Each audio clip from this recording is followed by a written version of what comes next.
Nah bosku, akhirnya yang dinanti-nanti datang juga nih. Kira-kira apa ya? Penasaran kan? Tonton terus video ini sampai habis, tetap di channel Pilar Mas Investindo Sekuritas. Touch your heart, touch your profit.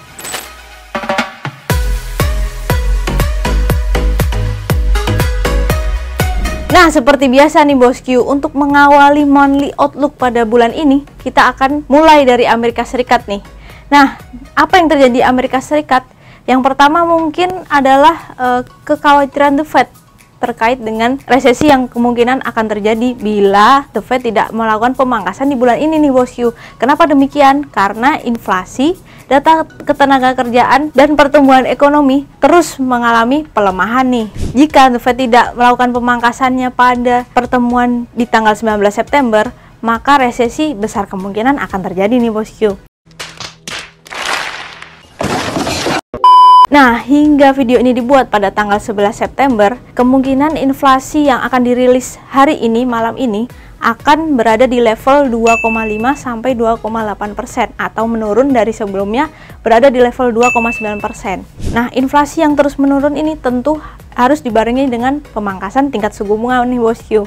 Nah, kami memproyeksikan pemangkasan tingkat suku bunga di bulan ini akan sebesar 25 BPS. Hingga akhir tahun, kami memproyeksikan pemangkasan akan berada di level 25 sampai 75 basis point nih bosku. Sehingga tentu saja ini akan mendorong September ceria atau Bright September yang tentu akan mendorong bank sentral lain untuk melakukan pemangkasan tingkat suku bunga nih.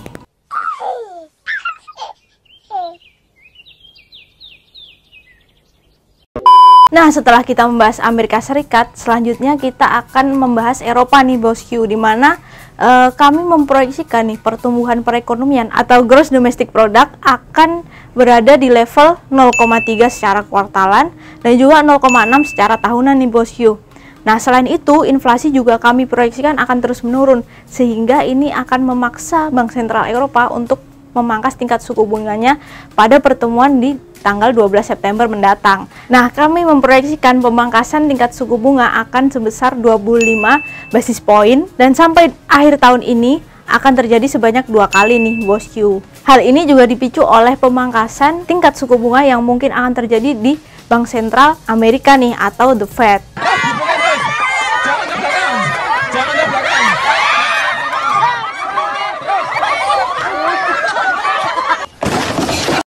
Nah, setelah kita membahas negara barat, selanjutnya kita akan ke Asia nih bosku. Yang pertama mungkin kita akan membahas Tiongkok nih.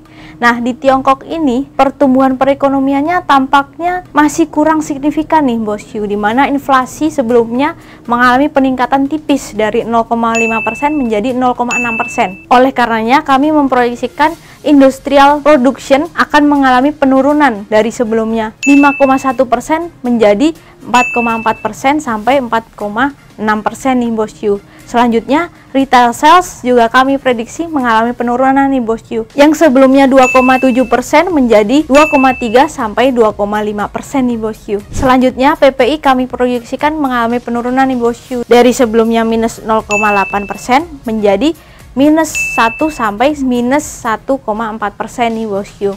Nah, kenapa demikian? Kenapa proyeksi kami menunjukkan pelemahan nih? Karena kami menilai stimulus yang diberikan pemerintah Tiongkok masih belum signifikan nih bosku. Sehingga hal ini menyebabkan penurunan minat nih oleh investor-investor di Tiongkok. Mau ngomong apa juga tetap aja apes. Dari negara tirai bambu, selanjutnya kita akan membahas negara Sakura nih bosku. Nah, emang apa sih yang terjadi di negara Jepang? Nah, mungkin kita akan flashback sedikit ya, di mana pertumbuhan ekonomi Jepang pada kuartal 2 mengalami penurunan nih bosku, dari sebelumnya 0,8% menjadi 0,7% secara kuartalan. Lalu secara tahunan mengalami penurunan juga dari 3,1% menjadi 2,9%. Nah, meskipun mengalami penurunan, kami yakin perekonomian Jepang masih di jalur yang benar nih.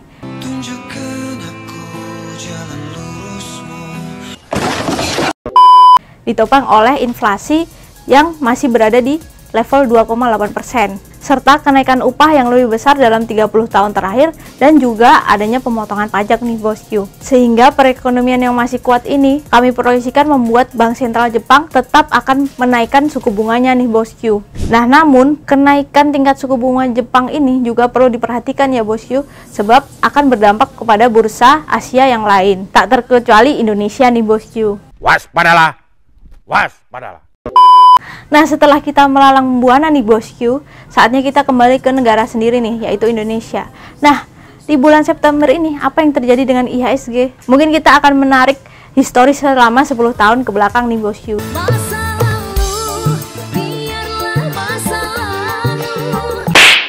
Di mana IHSG selama bulan September ini selalu mengalami kontraksi nih bosku. Berdasarkan histori 10 tahun ke belakang, IHSG memiliki probabilitas penurunan sebesar 70% nih bosku, dan penguatan sebesar 30%. Oleh karenanya, kemungkinan Black September itu sebenarnya sangat besar. Nyakitin semua.